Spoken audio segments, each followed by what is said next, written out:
মোৰ দেউতাই মোৰ পত্নীক পলাই লৈ গ'ল। মোৰ বোৱাৰীটো মোৰ দেউতা পলাই লৈ গ'ল। লজ্জাজনক, পুত্ৰৰ কাষৰ পৰা নিজ বোৱাৰীক লৈ পলাল শহুৰেক। এতিয়া পিতৃ পত্নীক বিচাৰি হাহাকাৰ পুত্ৰৰ। সঁচাকৈ এই পৰকীয়া প্ৰেম নামৰ বস্তুটিয়ে সমাজখন যেন গেলাই পেলাইছে। প্ৰেমত অন্ধ হৈ এইবাৰ নিজ বোৱাৰীকো নেৰিলে। ঘটনা দৰঙৰ ধোলা থানাৰ অন্তৰ্গত নিজ শ্যামাবাৰী গাঁৱৰ। এইজন আব্দুল হক আৰু এইজন আব্দুল হকৰ পুত্ৰ ৰফিকুল ইছলাম। এইগৰাকী ৰফিকুলৰ পত্নী 2 বছৰ পূৰ্বেই বিবাহপাশত আবদ্ধ হৈছিল ৰফিকুল। কিন্তু পুত্ৰৰ সুন্দৰী পত্নীক দেখি ৰ'ব পৰা নাছিল পিতৃ আব্দুল। নানা চলনাৰে বোৱাৰীয়েকৰ সৈতে গঢ়ি তুলিছিল প্ৰেমৰ সম্পৰ্ক। কিন্তু সিমানতেই ক্ষান্ত নাথাকিল লম্পট শহুৰেক আব্দুল হক। প্ৰায় 7 মাহমান পূৰ্বেই বোৱাৰীক লগত লৈ কৰ্ণাটকলৈ পলাল শহুৰেক আব্দুল। এই লজ্জাজনক ঘটনাৰ পিছতেই ন্যায় বিচাৰি আৰক্ষীৰ কাষ চাপে পুত্ৰ ৰফিকুল আৰু মাতৃ। আৰু পুত্ৰৰ এজাহাৰৰ ভিত্তিতেই কৰ্ণাটকৰ পৰা ধৰি আনে প্ৰেমিকা বোৱাৰী আৰু প্ৰেমিক শহুৰেকক। আৰক্ষীয়ে বিষয়টো মীমাংসা কৰিব বিচাৰিছিল যদিও পুত্ৰই মীমাংসা কৰিব বিচৰা নাছিল। তাৰ মাজতেই পুনৰ ঘৰৰ পৰা পলাই যায় শহুৰ বোৱাৰী। এতিয়া ন্যায়ৰ আশাত আৰক্ষীৰ লগতে সংবাদ মাধ্যমৰ কাষ চাপিছে পুত্ৰ মাতৃ। ইপিনে গোচৰ মীমাংসাৰ নামত 4জনকৈ দেৱানীয়ে ৰফিকুলৰ মাতৃৰ পৰা টকা লোৱাৰো অভিযোগ পৰিয়ালটোৰ। মোৰ বোৱাৰীটো মোৰ দেউতা পলাই লৈ গ'ল। তাৰপিছত মই তাতে কেছ কৰিছিলোঁ কৰ্ণাটকতে।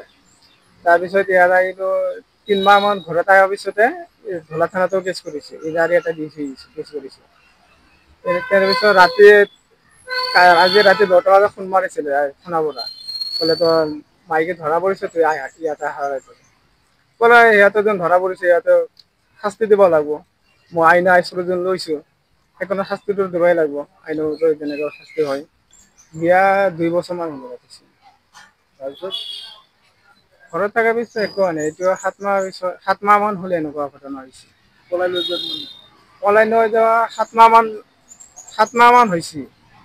পলাই লৈ যোৱা মই খোজ পোৱা নাই ইমান দিন লৈ। আজিলৈ 3 মাহ আগত খোজ পাইছিলোঁ। তাৰপিছতে ঘৰত আহিলোঁ, অহাৰ পিছত খোজ পালোঁ। ধোলা থানাত কেছ কৰিছিলোঁ। কেছ কৰাৰ পিছত ইহঁতে ক'লে হ'ব, মই খুজি লওঁ ক'ত আছে বা আছে।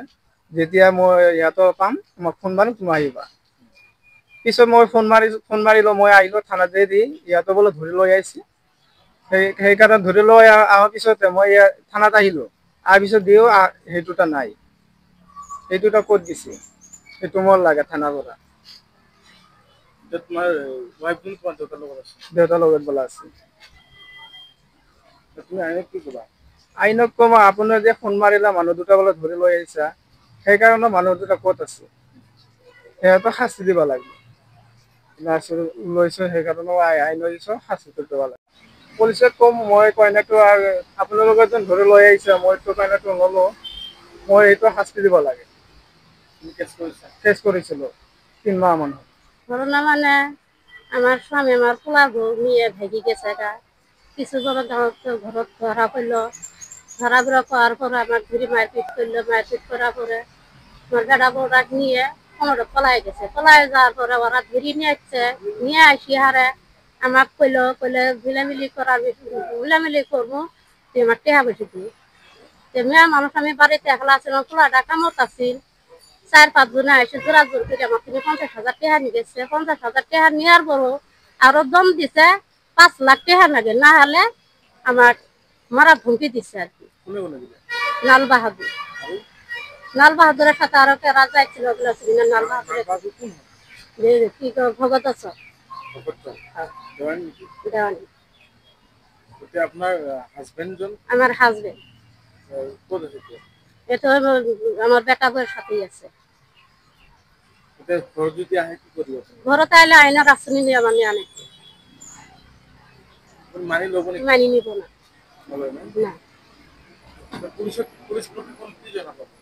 পুলিশের আইনার আইনার আশ্রয় বেটা বউর প্রত্যেকে ঘরে যদি বেটা বউটা যদি শ্বশুরে নিয়ে যা, এটার আইনের বিচার করে দেওয়া নিব না। আরো প্রত্যেকে ঘরে এখানে হবো ঘটনা, এটা যদি শাস্তি না পায় প্রত্যেকে ঘরে শাস্তি পরিবেশ করবো।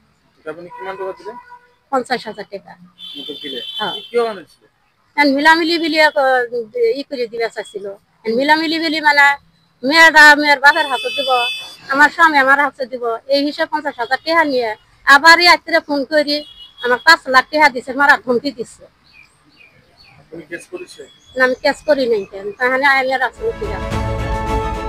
দলগাঁৱৰ পৰা ঋষি দাস, অসম লাইভ 24।